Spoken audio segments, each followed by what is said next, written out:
They say the universe hides its greatest truths in plain sight, but only the initiated know how to read the signs. Welcome, Seeker. Tonight, we explore the philosophy of occultism, a forgotten path that winds through shadows, symbols, and whispers from beyond.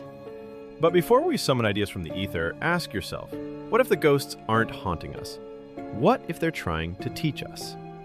Occultism isn't just about spirits, rituals, or haunted places. It's a philosophy, a lens through which the world, seen and unseen, takes on hidden meaning. At its core, the occult teaches us this. There is no such thing as coincidence, only symbols we haven't learned to read.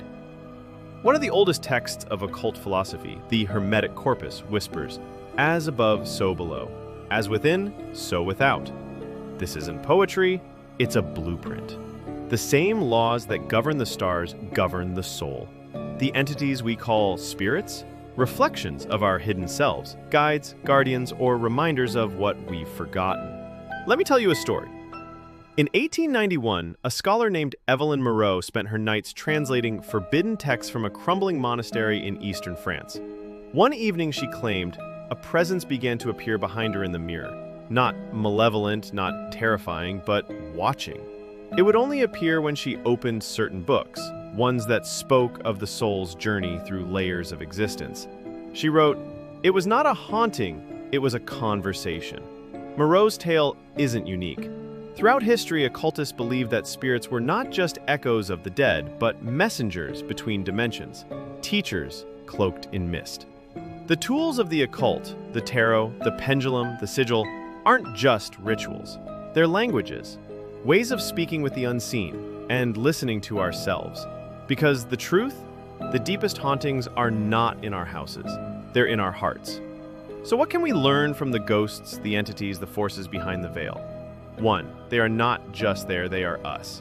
Our fears, our memories, our forgotten truths given form. 2, occult wisdom demands we look inward. We must confront the parts of ourselves we bury. And 3, knowledge is not given. It is earned through awareness, intention, and courage. The occult doesn't promise power. It offers perception. To see the threads others miss. To listen when the silence speaks. To remember that the world is alive, not just in matter. Occultism is not about fear. It is about remembering what the world tries to make us forget. Hidden in every haunting, behind every whispered name on the wind, is a fragment of esoteric truth. The occult isn't just shadows and spirits, it's a map, a philosophy of inner and outer worlds colliding. And the first truth is this: the veil is thin, and it's meant to be crossed. Seen, candle flickers as an unseen force passes by. In the philosophies of ancient Hermeticism and Theosophy, we are taught that all things reflect all other things. As above, so below, as within, so without.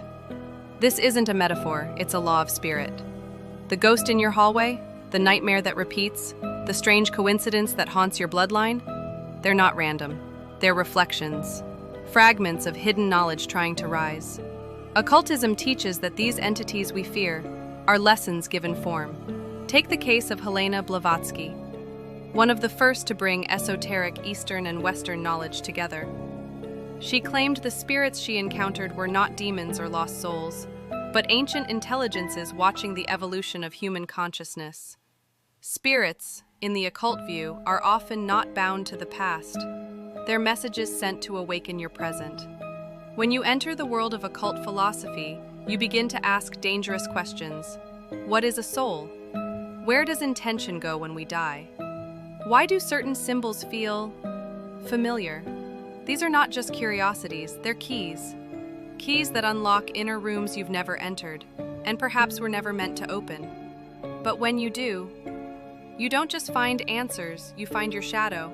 Esotericism teaches that knowledge is not gained, it is remembered. The occultist is not a magician commanding spirits. They are a listener. They learn to speak the language of dream, symbol, and whisper. Ghosts, entities, signs, seera are mirrors. And when you finally see what they reflect, you don't fear the dark, you listen to it. So, what advice would the spirits offer if we could hear them clearly? They'd say, do not look outward, look inward. We are echoes of what you will become. They would remind you that fear is a teacher, symbols are alive, and every silence is heavy with meaning. Occultism doesn't give you control, it gives you vision. You've always felt the world held secrets just outside your sight. That intuition is not madness, it is memory, and the path of the occult is not about seeing ghosts. It's about remembering you were one all along.